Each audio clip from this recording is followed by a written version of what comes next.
Cierra los ojos por un instante y concéntrate en ese flujo continuo de pensamientos que se desliza, sin pedir permiso, por tu mente. Observa cómo surgen frases completas, juicios repentinos, recuerdos antiguos, proyecciones ansiosas sobre el futuro. Ahora pregúntate, ¿de dónde vienen esas voces que se autoproclaman el yo? Desde la infancia, aprendemos a identificarlas como nuestra esencia, pero cuando nos atrevemos a observarlas con atención, percibimos algo inquietante. Llevan timbres diferentes, intenciones divergentes, valores que no siempre coinciden con lo que llamamos voluntad personal. Algunos de esos susurros repiten frases de nuestros padres, otros imitan a amigos, maestros, líderes espirituales. Hay incluso murmullos que parecen nacer de lugares oscuros y sin nombre. Entonces, ¿quiénes somos al final bajo todo ese coro? Imagínate sentado en un teatro a media luz. En el escenario desfilan personajes que narran tu historia, cada uno afirmando ser el protagonista. El crítico severo señala fallas con mirada implacable. El soñador romántico colorea el escenario con promesas grandiosas. El guardián del miedo alerta sobre peligros invisibles. Y el impulsivo seductor canta a la tentación al fondo. A primera vista, parecen todos formar parte de una misma obra cohesiva, pero observando con cuidado, percibimos contradicciones flagrantes. El guión se reescribe en cada acto, como si directores invisibles disputaran el control de los reflectores. En esta metáfora del teatro interno, la verdadera audiencia, tú, suele confundirse con el elenco, aplaudiendo y temiendo al sabor de cada escena, sin notar que puede levantarse y elegir el argumento. La psicología analítica revela que esta multiplicidad no es un error de la naturaleza, sino el propio tejido de la experiencia humana. Arquetipos complejos, recuerdos afectivos y patrones colectivos componen una red viva que opera bajo el umbral de la conciencia. Cuando no reconocemos este ecosistema, nos volvemos rehenes de voces autónomas que toman el control de nuestras decisiones. Decimos yo quiero, cuando en realidad es el complejo de inferioridad el que suplica aprobación. Decimos yo soy así, cuando en realidad es un arquetipo herido el que evita el riesgo del cambio. La emancipación comienza en el preciso momento en que detectamos la ilusión. La voz en la cabeza no siempre es genuina. Muchas veces es una grabación vieja, repetida tantas veces que ha terminado por hacerse pasar por identidad. Contemplar este descubrimiento no debe llevarnos a la desconfianza permanente, sino a la curiosidad valiente. Si cada voz lleva una historia, ¿qué mensaje legítimo espera ser escuchado? Si cada narrativa interna intenta proteger, advertir o inspirar, ¿qué sabiduría se esconde detrás de su forma distorsionada? Al investigar, transformamos el caos en un diálogo consciente. Dejamos de reaccionar automáticamente para responder con presencia. Y es en este punto de inflexión donde el autoconocimiento deja de ser un concepto abstracto y se convierte en una experiencia tangible. Una invitación incesante a ocupar el centro del escenario, no como tirano de sí mismo, sino como director de orquesta, capaz de escuchar cada instrumento, reconocer su contribución y finalmente componer la sinfonía singular que llamamos destino. Comencemos con el ejercicio primordial de distinguir dentro de nosotros aquello que realmente es conciencia de aquello que solo se viste con nuestra voz. Imagínate caminando por una calle concurrida, sonidos de conversaciones, bocinas, pasos apresurados se mezclan hasta que en cierto punto ya no percibes cada fuente sonora individualmente, sino que sientes un ruido único, difuso. La mente, cuando está llena de pensamientos automáticos, hace lo mismo. Reduce la diversidad de voces internas a un murmullo continuo que llamamos indistintamente yo. Para deshacer esta fusión, el primer paso es desacelerar la marcha interior y aprender a escuchar cada timbre por separado. Reserva unos minutos. Ahora mismo, si es posible, siéntate con la espalda recta, cierra los ojos y observa los pensamientos como si fueran personas cruzando un pasillo. Fíjate en quién pasa corriendo, quién susurra en un rincón, quién lleva banderas de urgencia. Sin juzgar ni intervenir, solo observa la variedad y registra mentalmente algunas frases clave. Esto basta para que la masa amorfa comience a individualizarse. A lo largo de este simple ejercicio, surge un descubrimiento provocador. Algunos pensamientos suenan antiguos, como grabaciones de la infancia. Otros repiten tonos de figuras de autoridad. Hay también aquellos que parecen emerger de la nada, casi como susurros de intuición.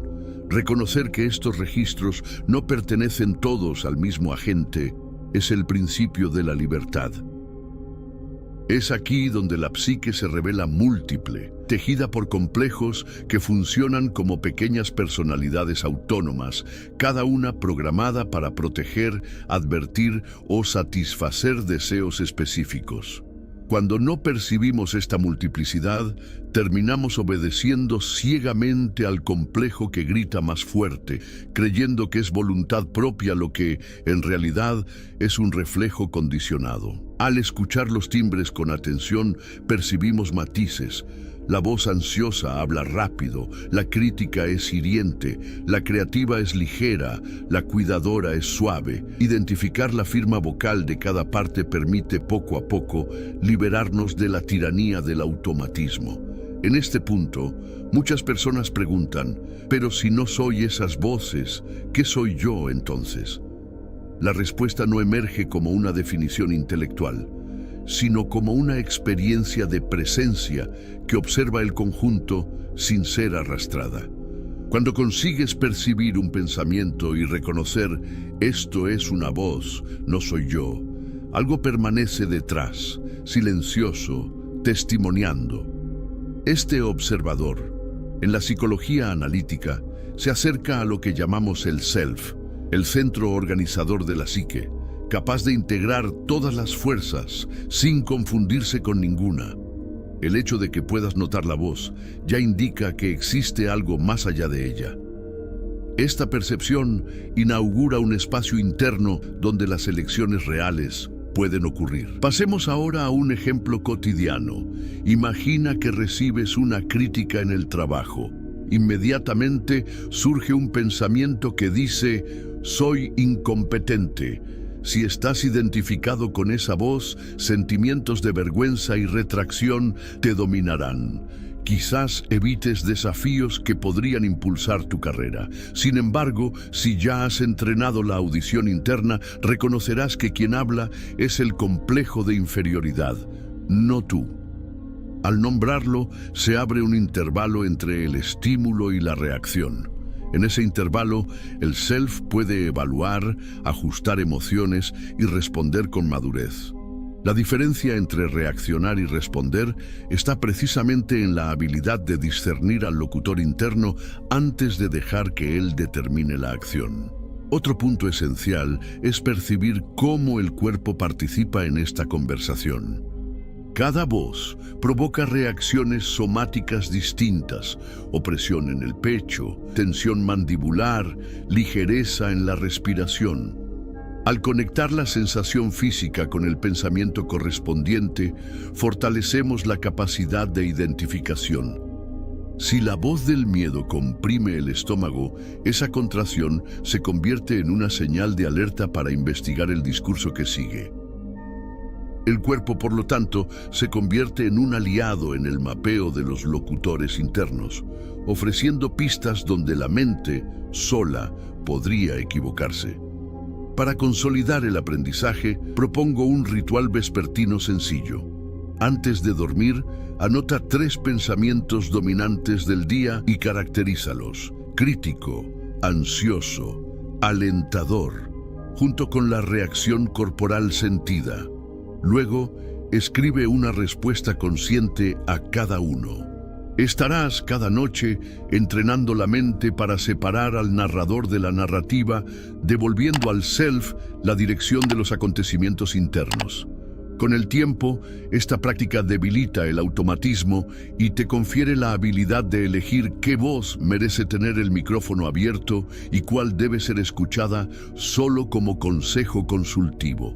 Finalmente, vale recordar que el objetivo no es silenciar las voces, sino promover un consejo interno gobernado por la sabiduría del observador. Ninguna parte necesita ser exiliada, todas contienen fragmentos de verdad y energía vital.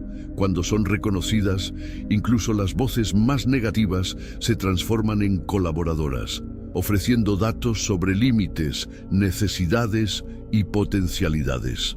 Lo importante es que la decisión final pertenezca al centro consciente, no al impulso que habla primero. Al adoptar esta postura, gradualmente dejas de ser ventrílocuo de complejos antiguos para convertirte en director de una orquesta psíquica que, afinada, produce la melodía singular de tu autenticidad. Hay un momento en que es necesario mirar a los ojos a la voz que nos corroe, esa que surge sin invitación para juzgar cada paso, cada error real o imaginado. Imagínese invitándola a sentarse en un sillón frente a usted, iluminada por una lámpara amarilla que revela cada rasgo de su semblante. Observe. Quizás tenga las facciones de un profesor severo, quizás ostente el rostro de un familiar rígido, o quién sabe, sea solo una silueta amorfa hecha de frases que se repiten desde la infancia. Darle forma concreta es el primer paso para retomar el propio territorio psíquico, porque todo aquello que se nombra pierde el poder de actuar en las sombras.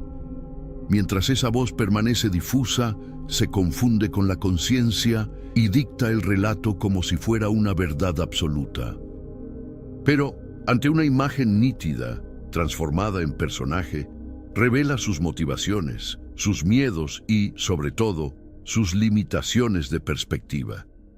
Empiece preguntándole a esa figura de dónde saca tanta autoridad. Haga esto mentalmente, sin ironía, como quien realmente quiere comprender.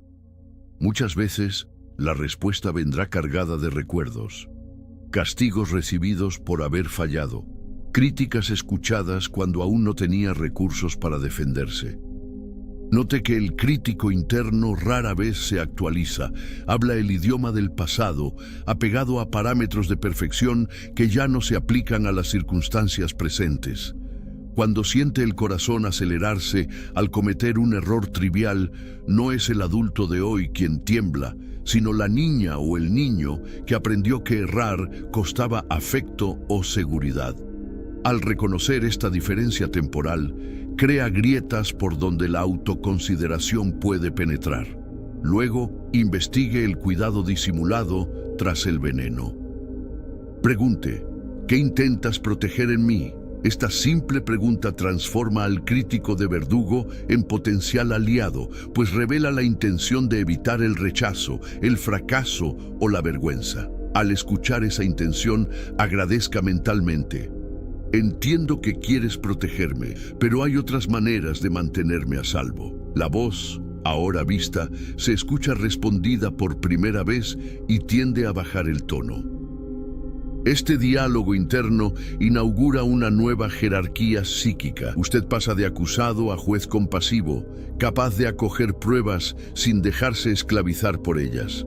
Conviene, a continuación, instaurar un ritual de mediación. Cada vez que el crítico se manifieste con frases absolutas, nunca lo haces bien. Esto va a salir mal, se van a dar cuenta de que no sirves.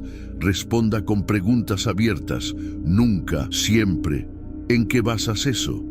Estas preguntas funcionan como luces fuertes sobre manchas de tinta, revelan las distorsiones cognitivas y desinfectan el terreno emocional. Si el crítico se muestra resistente, pídale datos concretos. Si no los presenta, invítelo a observar resultados recientes que contradicen sus profecías. Poco a poco, la voz aprende que, para ser escuchada, necesita aportar hechos y no solo miedos heredados. Otra práctica poderosa es escribir una carta del crítico a usted, permitiendo que descargue toda su retórica sin filtros. Luego, escriba una carta respuesta desde la perspectiva del yo, con paciencia y firmeza. Este ejercicio desplaza el conflicto del plano nebuloso de la mente a la claridad del papel, donde se hace evidente cuán repetitivos y exagerados pueden ser los ataques. Releerlos días después muestra, con nitidez, que muchos argumentos no resisten el paso del tiempo. Y si algunos puntos son legítimos, porque a veces el crítico detecta fallas reales, agradezca la observación y convierta la crítica en un paso de mejora práctica, transformando al adversario en consultor. Finalmente, traslade la misma lógica al cuerpo. Observe el momento exacto en que la voz crítica comienza a hablar. Quizás los hombros se contraigan, el estómago se cierre, el rostro se caliente. Al notar estas sensaciones en cuanto surgen, elija deliberadamente un gesto de autorregulación, un estiramiento, una respiración profunda, una caricia suave en el propio brazo. Este acto físico le indica al sistema nervioso que la amenaza es interna, no externa, y que usted está asumiendo el control. Cuanto antes el cuerpo recibe este mensaje, menos tiempo tiene la crítica para crear narrativas catastróficas. Con el tiempo, percibirá que el crítico no desaparece. Se convierte en parte de un equipo de voces útiles, convocado solo cuando hay datos suficientes para una evaluación honesta, nunca para sabotear la espontaneidad. Transformar este antagonista en aliado es liberarse de una antigua prisión y al mismo tiempo ganar un socio de mejora continua. Aquel que señala incoherencias sin herir la dignidad, que alerta sobre riesgos sin impedir el vuelo. Y es en esta nueva dinámica, donde el respeto mutuo sustituye a la tiranía, que la autoaceptación florece en actos concretos de confianza. Hay un territorio aún más sutil, donde esta voz interna se esconde, en los símbolos, en las imágenes que atraviesan nuestro inconsciente cuando no estamos intentando controlar nada. Me refiero a los sueños, a los lapsus, a las pequeñas señales que surgen como si la psique encontrara formas de expresarse por vías no racionales. Para comprender que esa voz en su cabeza no es, de hecho, usted, es esencial explorar este campo simbólico que la mente racional tiende a ignorar o ridiculizar. Cuando la razón calla, el inconsciente susurra y no habla con palabras, sino con escenas, sensaciones y metáforas. Es ahí donde el verdadero yo comienza a emerger con autenticidad, libre de los filtros de la persona social. Piense en cuántas veces se ha despertado de un sueño aparentemente absurdo, pero con un sentimiento muy claro: angustia, ligereza, alivio, confusión. El contenido racional puede escapar, pero la emoción persiste. Esto se debe a que el inconsciente habla con el lenguaje del mito, no de la lógica. Cuando sueña que está siendo perseguido, por ejemplo, es probable que una parte de usted, quizás ignorada durante el día, esté intentando llamar su atención. Algo ha sido reprimido, evitado, y ahora retorna con insistencia. No es usted siendo irracional, es el yo intentando equilibrar la psique, ofreciendo una imagen simbólica de aquello que necesita ser reintegrado. A partir de esta percepción, la práctica de anotar los sueños se convierte en una herramienta no solo terapéutica, sino reveladora. No se trata de descifrar un código oculto con significados fijos. Eso sería reduccionismo. La invitación es más íntima. Anote sus sueños con libertad. Luego, relacione las imágenes a sentimientos recientes, a eventos del día anterior, a miedos no verbalizados. Poco a poco surgen patrones. Un animal recurrente puede representar su fuerza instintiva negada. Una casa en ruinas puede reflejar el estado de su mundo interno. Una figura que lo observa en silencio puede ser el yo intentando presentarse. Lo más importante no es la interpretación final, sino el ejercicio de escucha. Al escuchar lo simbólico, aprende a identificar voces más profundas que no gritan, pero guían. Hay también señales cotidianas que actúan como ecos de esos símbolos nocturnos. Sincronicidades, por ejemplo, esas coincidencias significativas que cargan una sensación extraña de propósito, son manifestaciones de la psique intentando comunicarse con el ego. Piensa en una persona y esa persona llama. Lee una frase que responde exactamente a la duda que lo perturbaba. Esto no es magia ni superstición, es el inconsciente rompiendo el velo entre los mundos para señalar que hay algo más grande coordinando el viaje. Prestar atención a estos eventos con humildad y no con escepticismo defensivo, abre espacio para la escucha de una sabiduría que la voz interna racional no alcanza. Otro punto fundamental es comprender cómo lo simbólico actúa en el cuerpo. Un síntoma físico sin explicación médica clara, un dolor recurrente, una tensión inexplicable, muchas veces no son fallas del organismo, sino mensajes que el alma intenta enviar. Jung decía que el inconsciente siempre busca la conciencia, y cuando no lo logra a través de sueños o intuiciones, recurre al cuerpo. Un dolor en el pecho puede ser el peso de una verdad no dicha. Un insomnio crónico puede ser la agitación de partes internas que aún no han sido escuchadas. Cuando dejamos de intentar callar el síntoma y empezamos a escucharlo, surgen revelaciones importantes. La voz que habla en la mente tiende a ser racionalizante, crítica, moralista. La que habla a través del cuerpo y los símbolos es así, busca la integración. Puedes iniciar este diálogo interno a través de una práctica sencilla llamada imaginación activa. Busca un momento de silencio y cierra los ojos. Imagina que estás en un lugar neutro, un campo, una habitación, un bosque. Invita a una figura onírica, una emoción o incluso un síntoma físico a entrar en escena. Deja que se manifieste con forma, color, presencia. Pregúntale, ¿qué quieres mostrarme? ¿Por qué viniste a mí de esta manera? Deja que hable, sin censura. Escríbelo todo después. Poco a poco, este proceso desarrolla la habilidad de escuchar la psique sin depender de las voces habituales.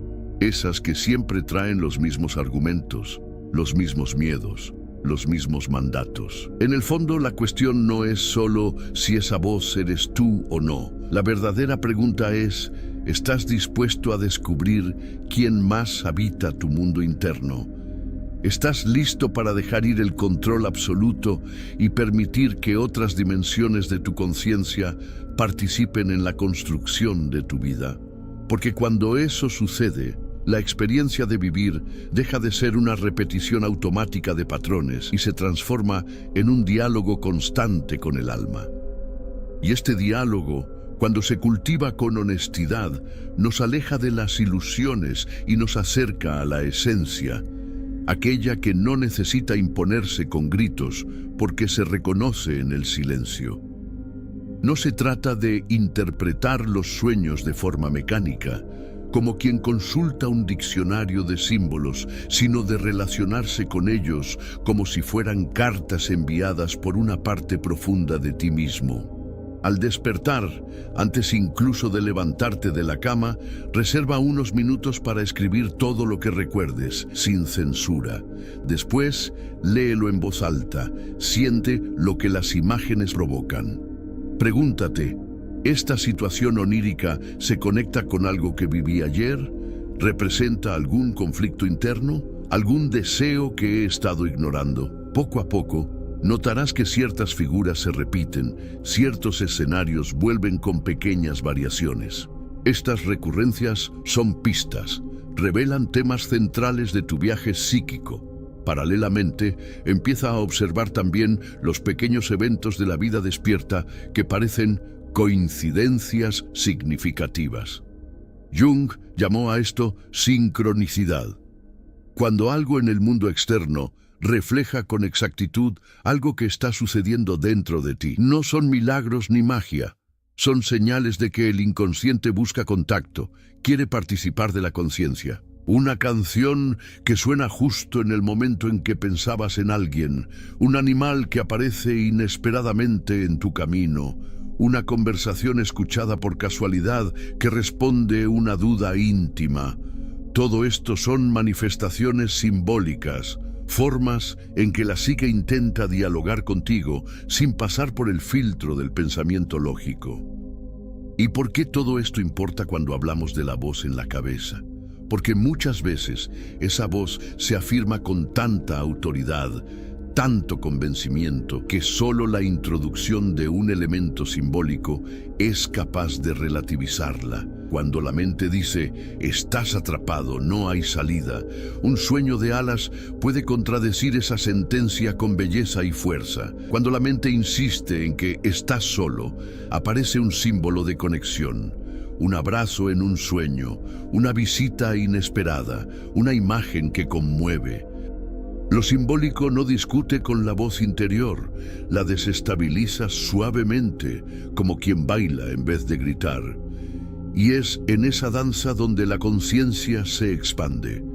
La relación con lo simbólico también nos enseña algo fundamental, que no todo necesita ser comprendido intelectualmente para tener valor.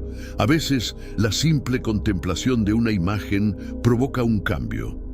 Un cuadro que te conmueve, una frase que te atraviesa, un recuerdo súbito que emerge de la nada. Estos fragmentos cargan la energía de algo que quiere ser visto, sentido, reconocido. Al permitir que esto suceda sin apresurar conclusiones, te vuelves más receptivo al lenguaje del alma, que es rico en ambigüedad, pero preciso en su intención. Es preciso, por lo tanto, desarrollar una nueva escucha. Una escucha que vaya más allá de las palabras, más allá de los argumentos mentales. Cuando la voz interna dice que no eres suficiente, que no deberías intentarlo, que vas a fracasar, tal vez no sea el momento de rebatir con frases motivacionales, sino de preguntarte, ¿qué dentro de mí se siente amenazado? ¿Qué está intentando proteger esta voz? ¿Y qué otra parte mía, silenciosa, está intentando mostrarme? Al buscar este equilibrio entre pensamiento y símbolo, entre lógica e imaginación, irás descubriendo una nueva forma de orientarte en el mundo. No solo por las certezas externas, sino por una brújula interna, sensible y profunda. Con el tiempo, esta escucha simbólica se irá refinando y la propia voz interior cambiará de tono. Ya no hablará como juez, sino como mensajera. Ya no gritará para ser escuchada, sino que susurrará para ser sentida. Confiarás menos en las certezas y más en las intuiciones. Y cuando eso suceda, sabrás. Esa antigua voz, que parecía ser tú, no era más que uno de los muchos sonidos que componen el silencio mayor donde reside tu verdad. Al llegar a este punto del camino, se vuelve imposible ignorar el papel de las emociones como mediadoras entre nuestras voces internas y la realidad que construimos. Las emociones no son obstáculos que superar ni debilidades que esconder, son señales vivas, pulsantes, de que algo dentro de nosotros quiere moverse. Y muchas veces, esa voz que dice, eres débil, esto no es nada, o tienes que seguir adelante sin sentir, solo está intentando esconder una emoción que, en realidad, debería estar sentada a la mesa, siendo escuchada con respeto. Tomemos como ejemplo la ira. Cuando aparece, nuestra mente entrenada por convenciones morales puede intentar sofocarla con juicios. No sientas eso. Eres una mala persona por pensar así. Pero, ¿y si esa ira fuera solo una forma cruda de defender un límite que ha sido sobrepasado? Si fuera una petición mal formulada de respeto, y si, en vez de sofocarla o dejarla explotar, la escucharas como quien escucha a un amigo exaltado, ¿qué quieres decirme? Esta pregunta simple es una clave poderosa. Lo mismo vale para la tristeza, que muchas veces no es debilidad, sino duelo por algo que ya no tiene sentido. o para la ansiedad, que no es solo inquietud, sino una alarma de que hay partes tuyas viviendo en futuros no resueltos. Lo más importante es reconocer que cada emoción tiene una voz legítima y que intentar vivir solo con lógica o control es amputar dimensiones esenciales del ser. Esa voz interior que a veces nos engaña suele querer orden, previsibilidad, racionalidad. Teme el caos emocional porque no sabe cómo manejarlo. Pero la paradoja es que es precisamente al aceptar el caos que creamos un verdadero orden, un orden vivo, dinámico, moldeado por la escucha profunda de todo lo que llevamos dentro. Hay una práctica simple y transformadora que puedes probar: el diálogo interno emocional. Elige un momento del día en que algo te haya afectado intensamente, una conversación, una frustración, una expectativa no cumplida. Siéntate unos minutos y pregúntate: ¿qué estoy sintiendo realmente? Nombra la emoción, sin censuras. Luego pregúntate: ¿qué quiere que yo entienda esta emoción? Escribe la respuesta sin filtros. Después pregúntate: ¿cómo puedo aceptar este sentimiento sin convertirme en su rehén? Al hacer esto, dejas de ser un receptor pasivo de tus emociones y te conviertes en un interlocutor activo. La emoción, como un niño que ha sido escuchado, se calma al saber que ha sido visto. También puedes integrar el cuerpo a este proceso. Las emociones tienen una localización física: la angustia en el pecho, el nudo en la garganta, el frío en la barriga. Al sentir estas señales, toca el lugar con la mano abierta y respira profundamente. Imagina que le estás ofreciendo calor y presencia a esa parte. Es como decir: estoy aquí, te estoy escuchando. Con el tiempo, este gesto crea una conexión más íntima con tu propia experiencia emocional y desactiva el piloto automático de la reactividad. En lugar de explotar o callarte, empiezas a responder con conciencia. Este proceso, claro, requiere práctica. La mente crítica intentará invalidarlo. Dirá que es una tontería, que no tienes tiempo para eso. Pero observa, es esa misma voz la que siempre te ha mantenido alejado de ti mismo. Teme que sientas, porque sabe que al sentir te reconectas. Y al reconectarte, dejas de obedecer ciegamente. Dejas de ser controlado por viejas narrativas. Vuelves a ser presencia viva. Con el tiempo, el diálogo con las emociones se vuelve más fluido y esa voz que mentía pierde espacio. No porque desaparezca, siempre existirá, sino porque ahora hay otras voces con las que compartir el escenario. La de la intuición, la de la compasión, la de la verdad emocional. Y estas voces no son ruidosas, son serenas, hablan con claridad y señalan caminos que no siempre son los más fáciles, pero casi siempre son los más verdaderos. Cuando aprendas a escuchar estas voces con apertura y humildad, sentirás algo diferente, una especie de alivio silencioso, como si un peso invisible se hubiera quitado de tus hombros. Te darás cuenta de que ya no necesitas luchar por ser alguien, porque ya estás en contacto con quien siempre has sido. Y eso, al final de cuentas, es la esencia del autoconocimiento. No construir algo nuevo, sino remover lo que nunca te perteneció. A lo largo de este proceso, hemos ido desenredando los hilos que componen el tejido interno de la mente, ese enmarañado de voces que a menudo hablan en nuestro nombre, pero no representan nuestra verdad. Descubrimos que esa voz que insiste en definirse, criticar o limitarnos, rara vez es la expresión de nuestro yo más auténtico. La mayoría de las veces es un eco de experiencias pasadas, una grabación repetida de miedos heredados, patrones sociales internalizados o traumas no procesados. Y también percibimos que detrás del ruido hay silencio. Y en ese silencio vive el observador, el centro consciente, aquel que puede escuchar sin ser dominado, que puede acoger sin confundirse. El autoconocimiento no se trata de callar las voces, sino de conocerlas por su nombre, entender de dónde vienen, qué quieren proteger y qué siguen repitiendo sin necesidad. Cada una de ellas lleva un pedazo de nuestra historia, un intento de mantenernos a salvo, aunque sea de forma distorsionada. Al ofrecer escucha y presencia a estas partes, transformamos el juicio en discernimiento, el miedo en claridad, el ruido en conocimiento profundo. Pasamos a responder a la vida no con reactividad automática, sino con conciencia deliberada.